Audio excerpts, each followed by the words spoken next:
नमस्कार प्यारे विद्यार्थियों, एक बार फिर से आपके अपनी क्लासेज में स्वागत है। हम चर्चा CUET की क्लास पर करेंगे। CUET geography.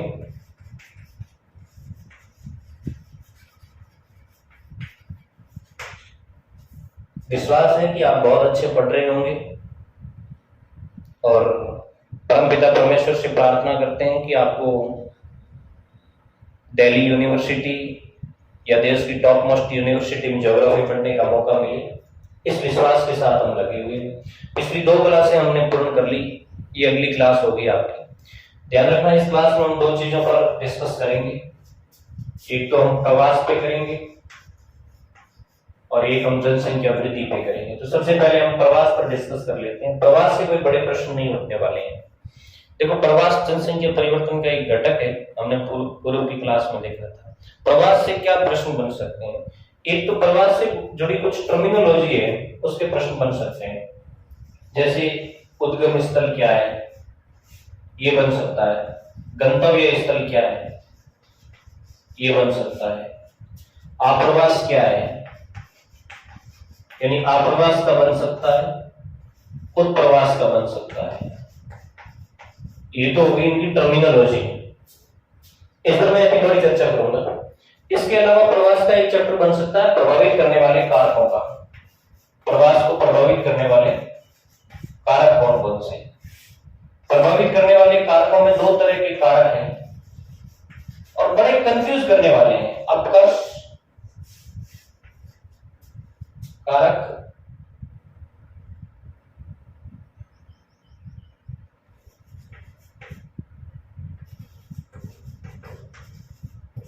आकर्षक कारक। आकर्षक कारक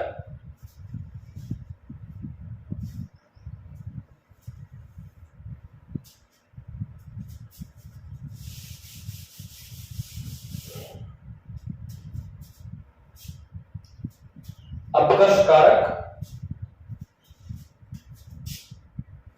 प्रतिकर्ष।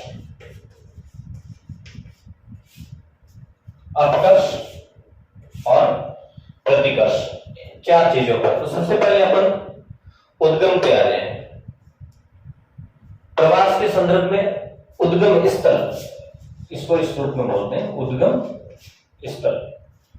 उद्गम स्थल वह है जहां से लोग उठ करके कहीं दूसरी जगह जाते हैं। ध्यान से सुन लेना, उद्गम स्थल वह स्थान जिसको लोग छोड़ते हैं, वो उद्गम स्थल है। गंतव्य स्थल, गंतव्य स्थल वह है जहां के लिए लोग जाते हैं। क्लियर हो गया? गंतव्य मतलब जहां के लिए लोग जा रहे हैं। फॉर द एग्जाम्पल, जैसे ए और बी 2 एरिया है, 2 क्षेत्र है। ए से 5 लोग चले गए, यानी उसने छोड़ दिया, तो ये जो 5 लोग जा रहे हैं, इनके लिए ए तो होगा उद्गम स्थल, और ये 5 लोग कहां जा रहे हैं? ये बी के लिए जा रहे हैं। तो जैसे ये बी के लिए जा रहे हैं, इन 5 लोगों के लिए बी क्या हो गया? गंतव्य स्थल। तो उद्गम और गंतव्य आपको समझ में आ गया होगा। अब आप्रवास और उत्प्रवास, पिछली क्लास में मैंने शॉर्ट में बताया, एक बार फिर बता देता हूं। आप्रवास का मतलब लोगों का आकर के बसना, यानी किसी स्थान पर लोग बाहर से आकर के बस रहे हैं, तो वो आप्रवास है। और यदि कोई स्थान लोग छोड़ रहे हैं, तो वो उत्प्रवास है। छोड़ रहे हैं तो उत्प्रवास है। अब सुनो ध्यान से, ए स्थान से 5 लोग चले गए, ये 5 लोग यहां से गए हैं, तो ए स्थान पर क्या हुआ है? उत्प्रवास हुआ है। क्लियर? ये 5 लोग बी स्थान पर आकर के बस गए, तो बी स्थान के लिए ये क्या हुआ है? आप्रवास हुआ है। अब आपको समझ में आ गया होगा आप्रवास क्या है और उत्प्रवास क्या है। ये तो कंसेप्ट क्लियर हो गया प्रवास का। उसके बाद आपकी किताब में अगला कंसेप्ट आता है प्रवास को प्रभावित करने वाले कारक। याद रखना, जो अपकर्षक कारक है उसके लिए आकर्षक शब्द भी यूज होता है। आकर्षक, कई बार हम अप शब्द देख करके ऐसा देखते हैं कि यार ये तो अच्छे कारक नहीं है, लेकिन जब आकर्षक शब्द आता है तब ऐसा लगता है कि हाँ ये तो आकर्षित करने वाले कारक है। तो आकर्षक कारक के अंदर आपको वे कारक लिखने हैं जो लोगों को आकर्षित करते हैं या लोगों को बसने के लिए वहां पर बुलाते हैं। प्रतिकर्षक कारक वे हैं जो लोगों को वहां से धकेलते हैं। ध्यान रखना, इसके साथ कोरिलेशन करके प्रश्न पूछा जा सकता है। इसके साथ भी कोरिलेशन हो सकता है। कैसे? जैसे किसी भी स्थान पर उत्प्रवास के लिए कौन से कारण जिम्मेदार होंगे? अब उत्प्रवास का मतलब क्या हुआ? लोग किसी स्थान को छोड़ करके जा रहे हैं। अब लोग किसी स्थान को छोड़ करके जा रहे हैं तो उसके पीछे उस स्थान पर कौन से कारक जिम्मेदार होंगे? प्रतिकर्षक। ए स्थान से 5 लोग गए हैं तो इन 5 लोगों के जाने के 2 कारण हो सकते हैं। एक तो हो सकता है कि ए स्थान पर प्रतिकर्षक कारक काम करे, जहां उत्प्रवास होगा वहां प्रतिकर्षक कारक काम करेंगे। और ये 5 लोग हो सकता है कि यहां कोई प्रतिकर्षक कारक नहीं है, उसके बावजूद ये जा रहे हैं, इसका मतलब बी स्थान पर कोई फैक्टर काम कर रहा है।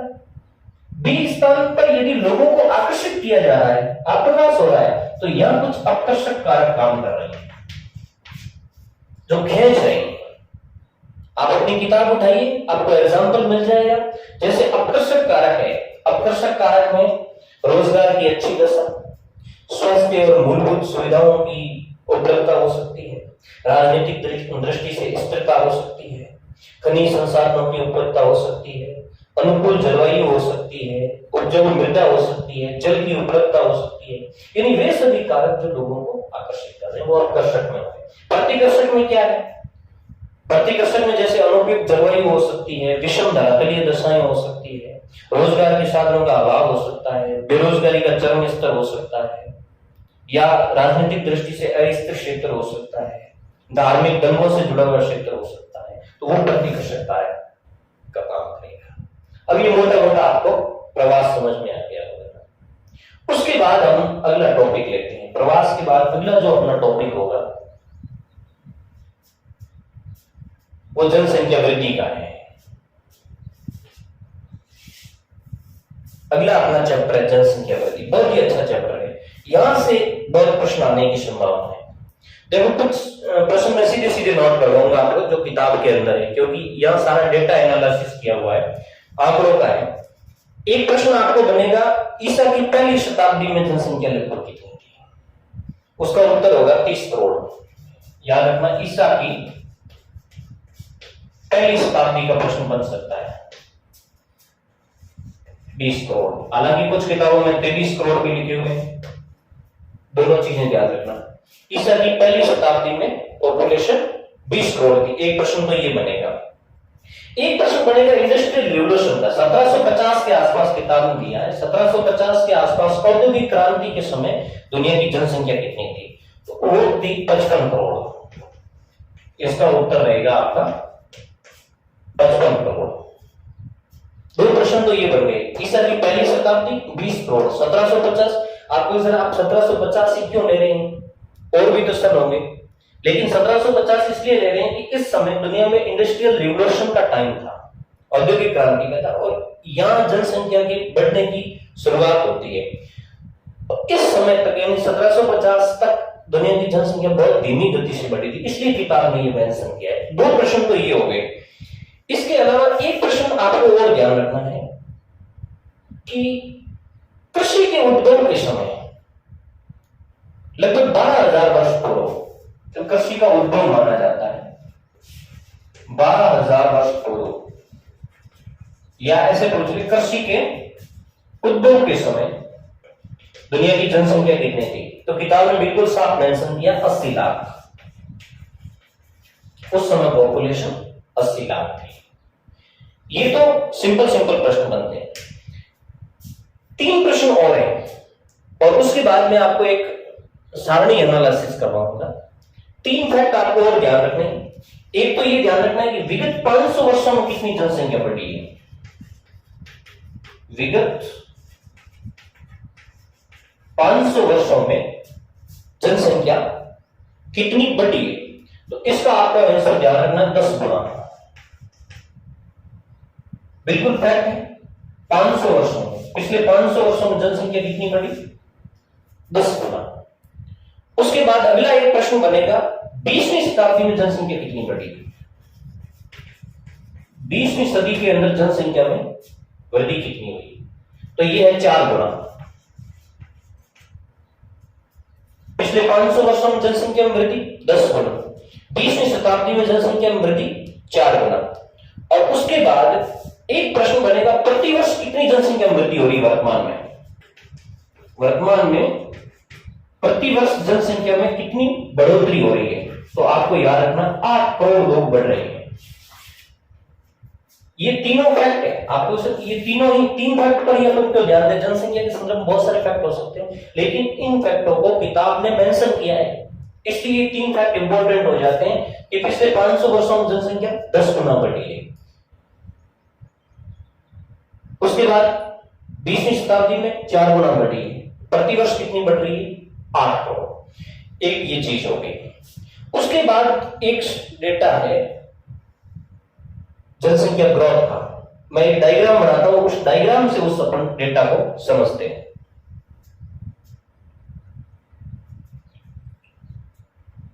हाँ तो प्यारे विद्यार्थियों, 3 डेटा हमें एनालिसिस करने हैं जो मैंने बोर्ड पर नोट कर रखे हैं। पहला डेटा है 1 अरब पॉपुलेशन बढ़ने में कितना टाइम लगता है या लगा है। एक डेटा है 2 गुना होने की अवधि, और एक डेटा है वृद्धि दर। 3 चीजें हमें एनालिसिस करनी है और बड़े गंभीर प्रश्न इन तीनों के अंदर छुपे हुए हैं। दुनिया में प्रति अरब पॉपुलेशन बढ़ने में कितना समय लगा, इसको लेकर के किताब ने एक डेटा दिया है। एक चीज याद रखना, दुनिया में पहली बार 1 अरब जो पॉपुलेशन है, 1 अरब की आबादी है, वो 1830 में हुई थी।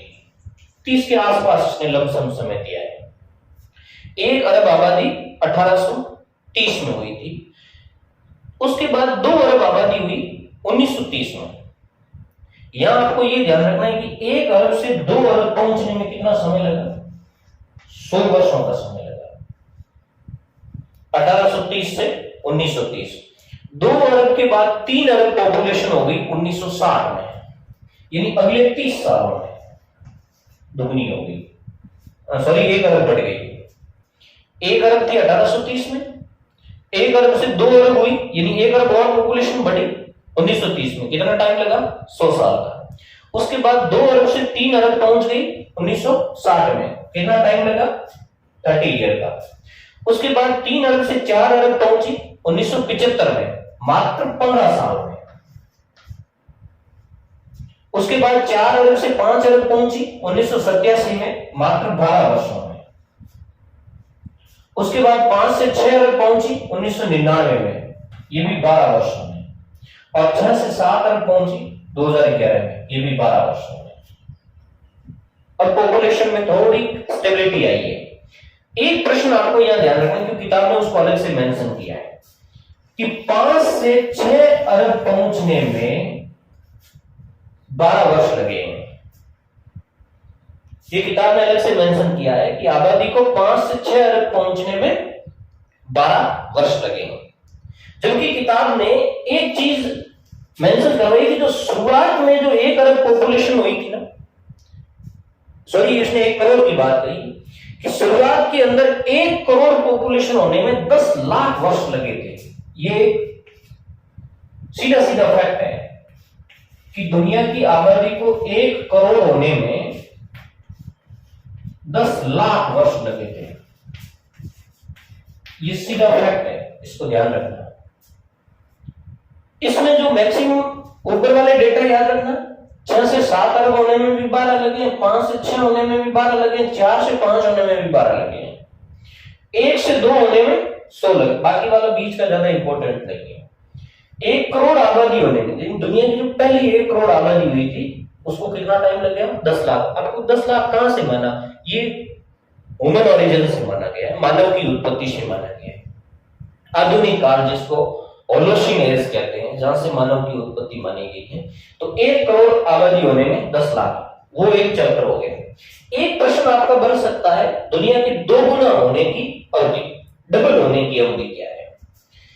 वैसे एक इसने आंकड़ा दिया है कि जो शुरुआत में 10,000 ईसा पूर्व की जो पॉपुलेशन देखें तो मोटा मोटा उस समय 50 लाख आबादी थी।